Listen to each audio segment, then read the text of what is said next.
আজকে তোমাদের সামনে তুলে ধরব মাধ্যমিক অর্থাৎ দশম শ্রেণীর ভূগোল প্রথম পর্যায়ক্রমিক মূল্যায়নের সাজেশন। তবে তার আগে দু একটা কথা টিপসের জন্য বলি, সেটা হচ্ছে মূলত এই সামেটিভগুলোর কোশ্চেন স্কুল ভিত্তিক হয়, মানে স্কুলের শিক্ষক শিক্ষিকা যারা আছে তারাই সামেটিভের কোশ্চেনগুলো করে থাকে। তাই আমি আমার যথার্থ মতো আজকে মূলত মাধ্যমিক ভূগোলের 3 নম্বরের প্রশ্ন এবং 5 নম্বরের প্রশ্নগুলো তোমাদের সাজেশনে রেখেছি। বেশিরভাগ স্কুলেই পর্ষদের নিয়ম অনুযায়ী প্রথম অধ্যায় বহির্জাত প্রক্রিয়া ও সংশ্লিষ্ট ভূমিরূপ, এর থেকে প্রশ্ন থাকবে প্রথম পর্যায়ক্রমিক মূল্যায়নে।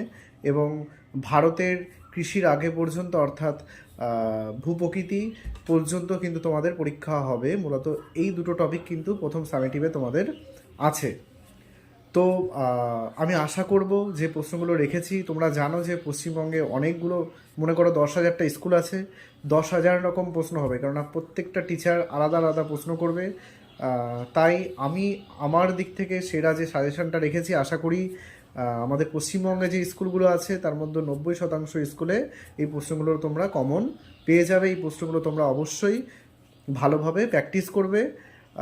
আর তাছাড়াও তোমাদের স্কুল শিক্ষক যেগুলো ক্লাসে বেশি মানে প্র্যাকটিস করবে বা আলোচনা করবে, সেই প্রশ্নগুলো অবশ্যই দেখে রেখো। আর যে পাঠ্য বইটা তোমাদের আছে, যে স্কুলে যে পাঠ্য বইটা স্কুল থেকে বলা হয়েছে, সেই পাঠ্য বইয়ের যে অনুসরণী আছে সেগুলো কিন্তু অবশ্যই সলভ করে যেও। তবে আবারও বলছি, যে সাজেশনটা আজকে দিচ্ছি দশম শ্রেণীর ভূগোলে প্রথম পর্যায়ক্রমিক মূল্যায়ন, সে সাজেশন থেকে তোমরা 90 থেকে 95% কিন্তু কমন পেয়ে যাবে, এই আশা রাখছি। তো এবার বেশি কথা না বলে এবার মেন প্রশ্নে আসব। এবার তোমরা দেখতে থাকো যে কি কি মাধ্যমিক দশম শ্রেণী ভূগোলের সাজেশনে কি কি প্রশ্ন আজকে তোমাদের সামনে রাখা হয়েছে। আজকে তোমাদের সামনে ভূগোল সাজেশন 2024 ফার্স্ট সামেটিভ এভলিউশন বা প্রথম পর্যায়ক্রমিক মূল্যায়ন। তোমরা জানো এই পরীক্ষাটা মূলত 40 নম্বরের হয় মাধ্যমিক পরীক্ষার্থীদের জন্য, যেটা খুবই গুরুত্বপূর্ণ তোমাদের কাছে। তো ভূগোলের জন্য তোমরা স্ক্রিনে দেখতেই পাচ্ছ যে মূলত দুটো চ্যাপ্টার আছে। একটা অধ্যায় 1 বহির্জাত প্রক্রিয়া ও তাদের দ্বারা সৃষ্ট ভূমিরূপ, এবং অধ্যায় 5 ভারত, তার মধ্যে ভূমিকা, ভারতের প্রাকৃতিক পরিবেশ। এগুলোই মূলত প্রথম পর্যায়ক্রমিক মূল্যায়নে তোমাদেরকে পরীক্ষার জন্য প্রস্তুতি নিতে হবে। তো আজকে তোমাদের জন্য প্রশ্নের মান 3 এবং প্রশ্নের মান 5 এই দুটো সাজেশান তুলে ধরলাম। আশা করব এর মধ্যে থেকে 90 থেকে 95% তোমরা বিভিন্ন যারা স্কুলে পড়ছো মধ্যশিক্ষা পর্ষদের আন্ডারে, তারা অবশ্যই এগুলো কমন পেয়ে যাবে। তো প্রথম অধ্যায় থেকে বহির্জাত প্রক্রিয়া থেকে ব্যাখ্যামূলক যে প্রশ্নগুলো আছে, যেগুলোর মান 3, প্রথম যে প্রশ্নটা তোমরা পড়বে, সব নদীর মোহনায় বদ্বীপ গড়ে ওঠে না কেন? সব নদীর মোহনায় বদ্বীপ গড়ে ওঠে না কেন? এই প্রশ্নটা ভালো করে পড়বে। সেকেন্ড প্রশ্ন যেটা পড়বে, বায়ুর কার্যের প্রভাব শুধুমাত্র মরু অঞ্চলে বা মরুপ্রায় অঞ্চলে লক্ষ্য করা যায় কেন? এটা কিন্তু খুবই ভালো প্রশ্ন, তোমরা অবশ্যই এটা করে যেও।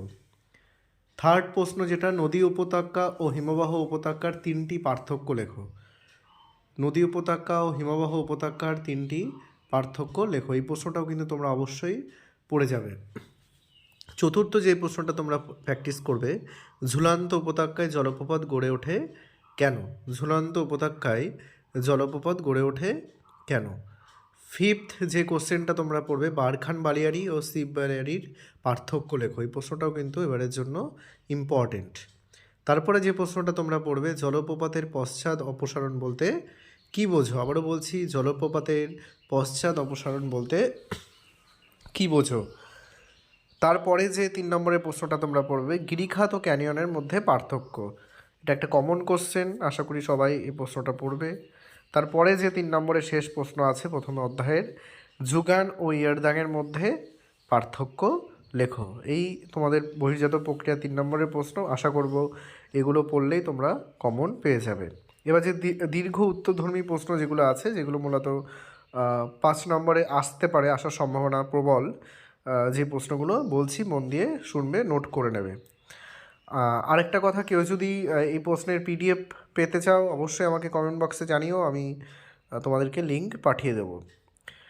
প্রথম 5 নম্বরের প্রশ্ন, প্রথম অধ্যায় থেকে ভূগোল দশম শ্রেণী যে প্রশ্নটা তোমরা পড়বে, নদীর উচ্চ গতিতে ক্ষয়কার্যের ফলে সৃষ্ট 3টি ভূমিরূপ, চিত্রসহ কিন্তু এটা ভালো করে পড়বে। এছাড়া নদীর নিম্ন গতিতে সঞ্চয় কার্যের ফলে সৃষ্ট 3টি ভূমিরূপ, এই দুটোর মধ্যে কিন্তু তোমরা আশা করতেই পারো একটা এবারে তোমাদের ফার্স্ট সামেটিভে অবশ্যই আসবে। দ্বিতীয় যেই প্রশ্নটা তোমরা পড়বে, হিমবাহ ও জলের যৌথ কার্যের দ্বারা সৃষ্ট ভূমিরূপ। আবারও বলছি, হিমবাহ ও জলের যৌথ কার্যের দ্বারা সৃষ্ট ভূমিরূপ। তৃতীয় প্রশ্ন যেটা পড়বে, হিমবাহের ক্ষয় কার্যের ফলে সৃষ্ট 3টি ভূমিরূপ। তোমরা এবার জানো 2024-এ বায়ুর ক্ষয় কাজ এসে গেছে, তাই হিমবাহের ক্ষয় কাজটা কিন্তু এবারের জন্য গুরুত্বপূর্ণ। চতুর্থ যেটা পড়বে, হিমবাহ জলধারা, এটা তো একবার দিয়েছি, এটা তোমরা না পড়লেও চলবে। এই হিমবাহ জলধারার বদলে তোমরা যেটা পড়বে, 4 দাগেরটা একটু ভুল হয়েছে, কারেকশন করে নেবে। বায়ু ও জলধারার কার্যের ফলে 3টি ভূমিরূপ চিত্রসহ আলোচনা করো। লাস্ট যে প্রশ্নটা দিয়েছি, এটা কিছু স্কুলে আসতে পারে, যেহেতু তোমাদের প্রথম সামেটিভের পরীক্ষাটা স্কুল করবে, তাদের জন্য হিমবাহ ও এই জলবায়ুর পরিবর্তন কিভাবে সুন্দরবনকে প্রভাবিত করছে, বা সুন্দরবনে জলবায়ুর পরিবর্তন কিভাবে হচ্ছে সেটা নিয়ে আলোচনা করো। এই প্রশ্নটাও কিন্তু একটু পড়ে যেও। এই গেল তোমাদের মূলত প্রথম অধ্যায়ের সাজেশান, ভূগোলের দশম শ্রেণী। এবার আমরা আসবো ভারতের তোমরা জানো যে পুরোটা হবে না ভারতের প্রথম সামেটিভে। ভারতের প্রশাসনিক বিভাগ, ভারতের ভূপ্রাকৃতিক পরিবেশ, তার মধ্যে পর্বত, মালভূমি, সমভূমি আছে। তার মধ্যে তোমাদের পড়তে হবে ভারতের জলসম্পদ, ভারতের নদ নদী, ভারতের জলবায়ু, ভারতের স্বাভাবিক উদ্ভিদ এবং ভারতের মৃত্তিকায়। এই পার্টগুলি থেকে কিন্তু তোমাদের পরীক্ষায় আসবে। এখান থেকে যে 3 নম্বরের প্রশ্নগুলো তোমরা পড়বে, প্র্যাকটিস করবে, প্রথম প্রশ্নটা হচ্ছে ভারতের পূর্বঘাট পর্বতমালা ও পশ্চিমঘাট পর্বতমালার পার্থক্য। এটা কিন্তু খুবই গুরুত্বপূর্ণ একটা প্রশ্ন। দ্বিতীয় যেই প্রশ্নটা পড়বে, মৌসুমি বায়ুকে বলা হয় খামখেয়ালি বায়ু, ভারতেও খরা বন্যা, মানে ভারতের জলবায়ু কীভাবে মৌসুমি বায়ুর খামখেয়ালি চরিত্রের দ্বারা প্রভাবিত হয় ব্যাখ্যা করো। এই প্রশ্নটা যদি আমি তোমাদেরকে সোজাসাপটাভাবে বলি, তাহলে ভারতের জলবায়ুর উপর মৌসুমি বায়ুর প্রভাব আলোচনা করো। এটাও কিন্তু ভালো করে পড়ে যাব। পরের যে প্রশ্নটা তোমরা পড়বে 3 নম্বরের জন্য, ভারতে পশ্চিম বাহিনী নদীর তীরে বদ্বীপ গড়ে ওঠেনি কেন। আবারও বলছি, ভারতে পশ্চিম বাহিনী নদীর তীরে বদ্বীপ গড়ে ওঠেনি কেন। এই প্রশ্নটা কিন্তু অবশ্যই তোমরা ভালো করে পড়বে।